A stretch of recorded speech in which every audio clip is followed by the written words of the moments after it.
أعوذ بالله من الشيطان اللعين الرجيم بسم الله الرحمن الرحيم ومن الناس من يشتري لهو الحديث ليضل عن سبيل الله بغير علم ويتخذها هزوا أولئك لهم عذاب مهين. حمد و ثنا اللہ جل شانہ کی جو لائق حمد و ثنا ہے اور درود و سلام ان ذوات مقدسہ پر جو لائق درود و سلام ہے، اور نفرت و لعنت ایسے لوگوں پر جو لائق نفرت و لعنت ہیں۔ سورہ مبارکہ لقمان کی آیت نمبر 6 آج تلاوت کرنے کی سعادت حاصل کی گئی ہے۔ چونکہ رجب اور شعبان کے مہینوں میں چونکہ معصومین کے میلاد کافی آتے ہیں، یعنی کوئی شک کرنے والا اس سے بڑا منافق شاید دنیا میں کوئی نہ ہوگا، لیکن جس خوشی کو جس انداز میں آج کل کچھ جگہوں پہ مومنین لوگوں کی طرف سے اس کا اہتمام کیا جاتا ہے، بالخصوص جشن کے مورد میں 13 رجب ہو گیا یا مثلاً 1 رجب ہو گیا، اس طرح 3 شعبان ہے، 4 شعبان ہے، پھر 5 شعبان ہے، پھر 7 شعبان ہے، 11 شعبان، تو اس طرح کے موسیقی دمال اور پتہ نہیں کیا کچھ۔ تو اس سلسلے میں آج ہماری چند عرائض مومن کی خدمت میں اس حوالے سے پیش کی جا رہی ہے۔ خداوند قدوس نے یہاں پہ ایک بہت بڑا فرق واضح کیا ہے۔ ہمیں دیکھنا ہے کہ یہ موسیقی، رقص کرنا نعوذ باللہ، اور پھر اس کو مذہب کا نام دینا، آل محمد کی خوشی میں خوش ہونا، اور خوش ہونے سے مراد اس خوشی سے مراد اب اس طرح لینا کہ ڈھول بجانا، موسیقی بجانا، اس کا اہتمام کرنا اور پھر جشن جیسے منانے کی کوشش کرنا۔ آیا قرآن اور مکتب اہل بیت کے نزدیک کوئی اس کی گنجائش بنتی ہے، یا پھر یہ خود ساختہ چیزیں ہیں؟ تو یا مذہب کیا کہتا ہے اور لوگ کیا کر رہے ہیں؟ تو یہاں پہ دونوں چیزوں میں بہت بڑا فرق ہے۔ تو مسلک تشیع کی بنیاد قرآن ہے، اور اس قرآن کی تفسیر اہل بیت ہے، جو وہ دیں گے وہی حجت ہے۔ اس لیے قرآن اور اہل بیت کبھی جدا ہی نہیں ہوتے۔ تو سورہ لقمان کی آیت نمبر 6 میں خداوند قدوس نے بہت واضح الفاظ میں اس چیز کا اعلان کیا۔ خداوند قدوس فرماتا ہے لوگوں میں سے کچھ وہ بھی ہیں لہو الحدیث کو خریدتے ہیں تاکہ اس کے ذریعے سے وہ علم کے بغیر لوگوں کو گمراہ کرتے ہیں، اور پھر اس کے ذریعے سے مذاق اڑاتے ہیں۔ ایسے لوگوں کے لیے جہنم کا عذاب ہے۔ یہ قرآن کی اس آیت مجیدہ کا ترجمہ ہے۔ اولئک لہم عذاب مہین، ایسے ہی لوگ ہیں جن کے لیے دردناک عذاب ہے۔ یہاں پر جو لہو الحدیث آیت مجیدہ میں 2 کلمات آئے ہیں، اس سے مراد کیا ہے؟ یہ ہے کہ ایک تو یہ کہ بیہودہ مشغولیات، کچھ اس کے ذریعے سے خدا کے رستے سے غافل کیا جائے اور گمراہ کیا جائے اور مذہب کا مذاق اڑایا جائے۔ پھر باطل قصے کہانیاں، خود ساختہ چیزیں گھڑ کر اسے مذہب کا رنگ دینا، یہ بھی لہو الحدیث کے زمرے میں آتا ہے۔ بہت سارے مفسرین نے اس لہو الحدیث سے مراد غنا، لغوی طور پر جو غنا ہوتی ہے نا، غنا وہ مراد بھی ہے۔ تو جب غنا مراد ہے تو اس کا خداوند قدوس جہاں پر یہ چیزیں ہیں تو ان چیزوں کے ذریعے خدا کہتا ہے لوگ انہیں خریدتے ہیں، جھوٹے قصے کہانیاں سنائیں، لوگ بڑے شوق سے سنتے ہیں، حتیٰ بڑے شوق سے بلاتے ہیں۔ تو یہ خریدنا ہے۔ وَمِنَ النَّاسِ مَن يَشْتَرِي لَهْوَ الْحَدِيثِ، لوگوں میں سے کچھ وہ بھی ہیں کہ جو لہو الحدیث کو خریدتے ہیں۔ کون ہیں جو لوگ آج آپ کے سامنے بغیر کسی شک و تردید کے وہ لوگ آپ کے سامنے دن بدن عیاں ہوتے چلے جا رہے ہیں؟ کون ہیں وہ لوگ جو اس طرح کے جھوٹ کو مذہب بنا کر پیش کرتے ہیں، اور اس جھوٹ کے خریدار آگے کتنے بیٹھے ہیں، اور اس جھوٹ کے خریدار کے بلانے والے ان کو بڑے بھاری نذرانے دے کر ان کو بلاتے ہیں۔ وَمِنَ النَّاسِ مَن يَشْتَرِي لَهْوَ الْحَدِيثِ۔ تو یہاں پہ ہمیں دیکھنا ہوگا کہ چونکہ بہت لمبی گفتگو ہو جائے تو وہ ذرا آپ کے لیے، مومنین کے لیے ذرا مشکل ہوتی ہے وہ پھر سننے میں، اس لیے میں بہت مختصر اس کو کروں گا کہ سب سے پہلے غنا، اس کی بنیاد کس نے رکھی، اس کا بانی کون ہے، گانا کس نے گایا، کس موقع پر گایا گیا، موسیقی کی بنیاد کس قوم نے رکھی، اور کس قبیلے اور کن گروہوں نے ان لغویات کو زندہ رکھا۔ آج کی گفتگو میں اختصار کے ساتھ میں انشاءاللہ یہ پیش کروں گا۔ تو یہاں سب سے پہلے الکافی ہماری حدیث کی کتاب ہے، اس کی جلد نمبر 3، اس میں باب الغنا ہے، اور باب الغنا کے اندر حدیث نمبر 13 ہے۔ جس کو اگر توفیق ہو تو ذرا کافی کو ذرا کھول کے دیکھنا۔ باب الغنا میں حدیث نمبر 13، اس میں اس کے جملے ہیں کہ جب حضرت آدم علیہ السلام کی وفات ہوئی تو حضرت آدم علیہ السلام کی وفات پر 2 لوگ ایسے تھے جنہوں نے مسرت کا اظہار کیا، خوشی کی، اور وہ دونوں لوگ وہ تھے حضرت آدم علیہ السلام کے دشمن تھے۔ ایک حضرت کا سگا بیٹا تھا جس کا نام قابیل تھا، ایک حضرت کا پہلا دشمن کا نام ابلیس ہے۔ یہ دونوں اس قدر مسرور ہوئے حضرت آدم علیہ السلام کی رحلت پر، وفات پر، کہ ان دونوں نے مل کر گانے گائے آدم علیہ السلام کی وفات پر، اور اپنی خوشی کا اظہار اس انداز میں کیا۔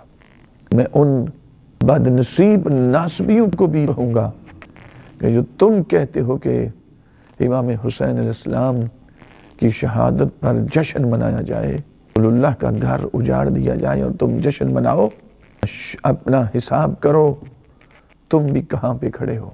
آدم علیہ السلام کی وفات پر کس نے جشن منایا، کس نے گانے گائے؟ آدم علیہ السلام کی وفات پر ابلیس گانے گائے۔ حضرت آدم علیہ السلام کا وہ بدترین دشمن، ان کا بیٹا جو حضرت حابیل علیہ السلام کا قاتل ہے، وہ ملعون قابیل جو کافر ہو گیا، آدم علیہ السلام کی وفات پر انہوں نے گانے گائے۔ تو اسی طرح امام حسین علیہ السلام، السلام علیک یا وارث آدم صفوت اللہ، یہ تو انبیاء کے وارث ہیں امام حسین علیہ السلام۔ آدم علیہ السلام کی وفات پر ان کے دشمنوں نے جشن منائے، دشمن ابلیس تھا، دشمن قابیل تھا۔ امام حسین علیہ السلام کی شہادت پر بھی جو جشن مناتا ہے، سمجھ لینا ابلیس کے روش پر ہے، اور اسی گروہ میں شمار ہوگا انشاءاللہ اس کا۔ سامعین، لیکن ہمیں چونکہ اپنی اصلاح مقصود ہے، چونکہ کچھ اس وقت جوہلا اس طریقے سے کرتے ہیں کہ جشن کو اس انداز میں مناتے ہیں کہ ریلی نکالتے ہیں، کہیں پہ مہندی نکالی جا رہی ہے، کہیں اس پہ باقاعدہ موسیقی اور ڈھول جائے جاتے ہیں، اور کہیں پہ اس طرح کی خرافات کی جاتی ہے۔ مکتب اہل بیت کہاں پہ کھڑا ہے؟ میں نے عرض کی کہ اس گانا گانے کی بنیاد جو ہے وہ ابلیس نے رکھی ہے، قابیل نے رکھی ہے، اور حضرت آدم علیہ السلام کی وفات پر میں نے فروغ کافی اس کی جلد نمبر 3 باب الغنا حدیث نمبر 13 کا ریفرنس دیا ہے۔ یہ دیکھنا، کھولنا ذرا فروغ کافی، اور اس کے اندر آپ کو یہ حدیث ملے گی۔ اسی طرح حضرت ادریس علیہ السلام، آپ یہاں دیکھیں، حضرت ادریس علیہ السلام اپنی قوم سے الگ ہوئے، ان کی مسلسل نافرمانی کی وجہ سے، تو وہ قوم، چونکہ حضرت ادریس علیہ السلام بہت حسین تھے، اب قوم مارے مارے پیچھے پھر رہی ہے۔ کچھ لوگوں نے رونا شروع کیا، گریہ شروع کیا حضرت ادریس علیہ السلام کے غم میں، اور کچھ لوگ حضرت کی تلاش میں نکلے، لیکن کئی سال گزر گئے، ان تلاش کرنے والے متلاشیوں کو حضرت ادریس علیہ السلام کا سراغ نہ ملا۔ جب انہیں نہ پتہ چلا تو بالآخر وہ پریشان ہوئے۔ ان کے پاس ایک شخص آیا اور اس نے آ کر کہا کہ تم کیوں پریشان ہو؟ پوچھا ان سے، کہا کہ ہمارے ادریس علیہ السلام ہمارے درمیان نہیں رہے، ہم اس لیے پریشان ہیں، ان کی تلاش میں ہیں۔ اب تم سے غلطیاں ہوئی ہیں، ایک کام کرو، تمہیں کوئی ان کی حلیہ، ان کی شکل مبارک کوئی ذہن میں ہے؟ کہا ہاں بالکل، ہماری قوم میں سے تھے، ہم جانتے ہیں ان کا یہ حلیہ مبارک تھا۔ کہا اسی شکل کی مورتیاں بناؤ، مورتیاں بنا کے سامنے رکھو اور ان کے سامنے بیٹھ کر ان مورتیوں کو سجدہ کرو۔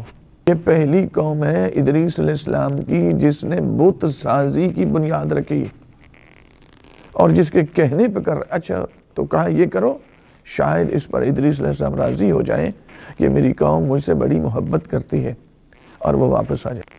قوم نے اسی طرح کی مورتیاں بنائیں، مورتیوں کو یعنی بت بنائے سرکار ادریس علیہ السلام کے علیہ باللہ، اور ان بتوں کے آگے سجدہ کرتے رہے۔ پر ادریس علیہ السلام اس فعل پہ کب آئیں گے؟ کیونکہ یہ محبت تو ہے ہی نہیں جس کو یہ محبت کا نام دے رہے ہیں۔ کیسے آئیں گے ادریس علیہ السلام؟ نہیں آئے۔ 6 ماہ کے بعد وہی شخصیت پھر آئی جس نے مشورہ دیا تھا مورتیاں بنانے کا۔ کہا نہیں آئے، کہا نہیں آئے، کہا ایک کام اور کرو، کچھ موسیقی کے آلات بناؤ اور یہ یہاں پر بجاؤ اور ہلکا سا رقص کرو اس کے ساتھ۔ امید ہے مجھے اس پر حضرت ادریس علیہ السلام تم پر بڑے خوش ہوں گے اور راضی ہو جائیں گے اور واپس آ جائیں گے۔ اس قوم کے افراد نے، روایات بتاتی ہیں کہ اسی طریقے سے موسیقی کے آلات بنائے، موسیقی انہی مورتیوں کے سامنے کھڑے ہو کر موسیقی کے آلات بجاتے تھے، رقص کرتے تھے۔ مومنین کرام، یہاں یہ موسیقی کے آلات بنانا، رقص کرنا اور پھر بت سازی کرنا، پھر بتوں کو سجدہ کرنا، یہ کس کی روش ہے؟ وہ جس نے مشورہ دیا تھا نا، وہ پتہ کون ہے؟ وہ وہی ہے جس نے آدم علیہ السلام کی وفات پر خود گانے گائے تھے، جس کا نام ابلیس ہے۔ وہ ابلیس کے کہنے پر وہ قوم اس طرح سے کرتی رہی۔ تو ایک چیز تو طے ہو گئی کہ جہاں بھی موسیقی ہے وہاں کسی نبی کی محبت نہیں آتی، اگرچہ وہ نام محبت کا ہی دیں اس رقص کرنے کو، لیکن خدا اور رسول اور انبیاء کے نزدیک وہ فعل حرام ہے، چونکہ اس کا بانی ابلیس ہے، اس کی بنیاد ابلیس نے رکھی ہے، ابلیسی فعل ہے۔ آپ جو بھی اس کو رنگ دینے کی کوشش کریں، شراب کے اوپر آپ جتنا بھی پاکیزہ کور چڑھا لیں اس کی بوتل کے اوپر، چاہے شہد کی چڑھا لیں، کور لگا لیں، چاہے کسی اور کا، لیکن اندر شراب ہے تو وہ شراب ہی رہے گی۔ ناپاک کبھی پاکیزگی میں نہیں، جو فعل حرام ہے کبھی جائز نہیں ہوگا۔ مومنین کرام، اسی طرح سے تو 3 چیزیں جن کی بنیاد ابلیس نے رکھی، قابیل نے رکھی، قوم ادریس نے رکھی، گانا گانے کی بنیاد، بت سازی کی بنیاد، بتوں کو سجدہ کرنے کی بنیاد، موسیقی کے آلات بنانے کی بنیاد، اور موسیقی بجا کر رقص کرنا، اس کو محبت کا نام دینا، یہ سب سے زیادہ خطرناک چیز۔ ایک بندہ کہ جرم کرتا ہے وہ جرم کو جرم رہنے دیتا ہے، اس کو مذہبی رنگ نہیں دیتا، تو اگرچہ وہ بھی فعل حرام ہے لیکن وہ اتنا خطرناک نہیں جتنا خطرناک یہ عمل ہوتا ہے کہ آپ فعل حرام کریں، اس فعل حرام کو آپ شریعت کے اندر اس کا جواز ڈھونڈنے کی کوشش کریں اور اس کو اوپر مذہبی رنگ چڑھانے کی کوشش کریں۔ مومنین کرام، بالکل اسی طریقے سے اب یہ بانی ہے، اگرچہ اور تسلسل ہے، رہا ہوں کہ چونکہ بہت زیادہ طوالت کی وجہ سے بالکل گفتگو مختصر کر رہا ہوں۔ حضرت امام حسین علیہ السلام کی شہادت کی باقاعدہ رسمی طور پر مدینہ پاک میں جو خبر آئی وہ 26 دن کے بعد آئی کہ پاک امام کو شہید کر دیا گیا، ان کے آوان و انصار کو شہید کر دیا گیا، اور رسول اللہ کی نواسیوں کو قیدی کر کے شام کی طرف لے جایا گیا۔ تو مدینہ کے اندر 26 دن کے بعد جب یہ خبر پہنچی تو روایات ہیں کہ بنو ہاشم کے گھروں میں صف ازاں بچھ گئی، لوگ رونے لگے، گریہ کرنے لگے، لیکن بنو امیہ کے گھر میں موسیقی بجائی گئی۔ کس خوشی میں؟ امام حسین علیہ السلام کی قتل کی خوشی میں، اولاد زہرا کے قیدی ہونے کی خوشی میں، اولاد سیدہ کے قتل ہونے کی خوشی میں بنو امیہ کے مردوں نے، بنو امیہ کی عورتوں نے موسیقی ہی صرف نہیں بجائی بلکہ مردوں اور عورتوں نے مل کر رقص کیا، اور اس میں کچھ مستورات بالکل جن کے نام بھی تاریخ کے اندر موجود ہے، میں جان بوجھ کر اوائڈ کر رہا ہوں اس لیے کہ پھر ذرا مذہبی افراتفری پھیلنے کا خدشہ ہوتا ہے، اس بنا پر میں نام نہیں لے رہا۔ بنو امیہ کی عورتوں نے، بنو امیہ کے مردوں نے قتل امام حسین علیہ السلام کی خبر سنتے انہوں نے جشن منایا، اور جشن منا کر اپنی خوشی اور مسرت کا اظہار کیا۔ کس طریقے سے؟ انہوں نے موسیقی بجائی، انہوں نے رقص کیا، ان کی عورتوں نے بھی، ان کے مردوں نے بھی۔ اور مومنین کرام، بات صرف یہاں پہ نہیں ہے، یہی وجہ ہے حضرت ابو الفضل عباس علمدار علیہ السلام جس وقت خانہ کعبہ میں تھے امام حسین علیہ السلام کے ساتھ، تو 8 ذو الحجہ کو حضرت امام حسین علیہ السلام نے سرکار ابو الفضل عباس علیہ السلام کو حکم دیا، عباس آؤ ذرا بابا جان کے لہجے میں کچھ کلام کرو، خطبہ دو۔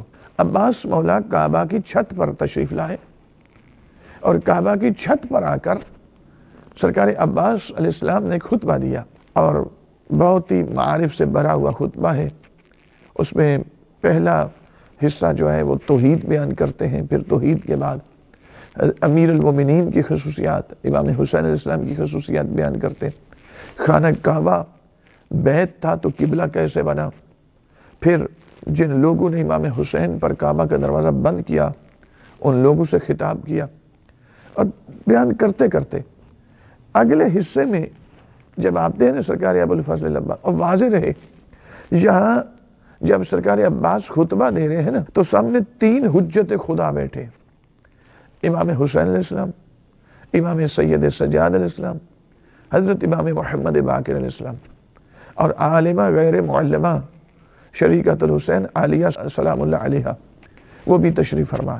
تو 4 ہستیاں وہ کہ جن کا علم وحبی ہے، ان میں سے 3 حجت خدا ہیں، ان کی موجودگی میں سرکار ابو الفضل عباس علمدار علیہ السلام جو خطبہ دیتے ہوئے جب خطبے کے اگلے حصے میں چلتے ہیں اور اس میں یزید کا بھی تعارف کرواتے ہیں اور حضرت امام حسین علیہ السلام کی بھی خصوصیات بیان کرتے ہیں، تو میں 2 جملے سے بیان کر کے گفتگو کو تمام کروں۔ سرکار ابو الفضل عباس فرماتے ہیں فانظروا ثم انظروا، غور کرو اور میں تمہیں دعویٰ دیتا ہوں پھر غور کرو۔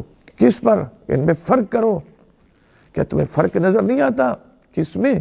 ممن ہوا شارب الخمر وممن ہوا صاحب الحوض والکوثر، ایک وہ کہ جو شراب پینے کا عادی ہے، یزید کا تذکرہ کر رہے ہیں، وہ یزید کہ جو شراب پینے کا عادی ہے، اور کہاں وہ میرا حسین جو حوض کوثر کا مالک ہے، جو کوثر کا بانٹنے والا ہے، جو قسم النار والجنہ ہے، تم کس کا موازنہ کس سے کرتے ہو؟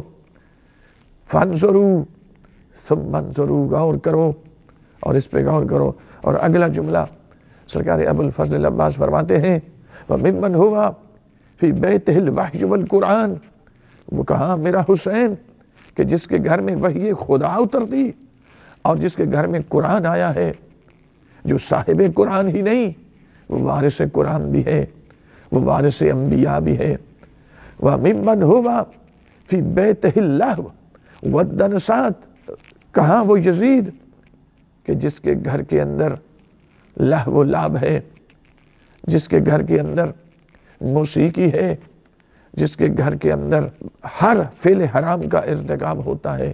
والشہوات، وَمِمَّنْ هُوَ فِي بَيْتِهِ اللَّهْوِ وَالدَّنَسَاتِ وَالشَّهْوَاتِ، کہاں وہ گھرانہ کہ جہاں وحی الہی آتی ہے امام حسین کا گھرانہ، اور کہاں وہ گھرانہ یہاں پر شراب نوشی بھی ہوتی ہے، زنا کا ارتکاب ہوتا ہے، موسیقی بجتی ہے۔ جس کے گھر میں ناچ گانا ہو وہ حسینی گھر نہیں ہوتا۔ جب امام حسین کے گھر میں وحی اور قرآن ہے تو پھر، اور یزید کے گھر میں ناچ گانا ہے تو کون سا عاشق دنیا میں پیدا ہو گیا؟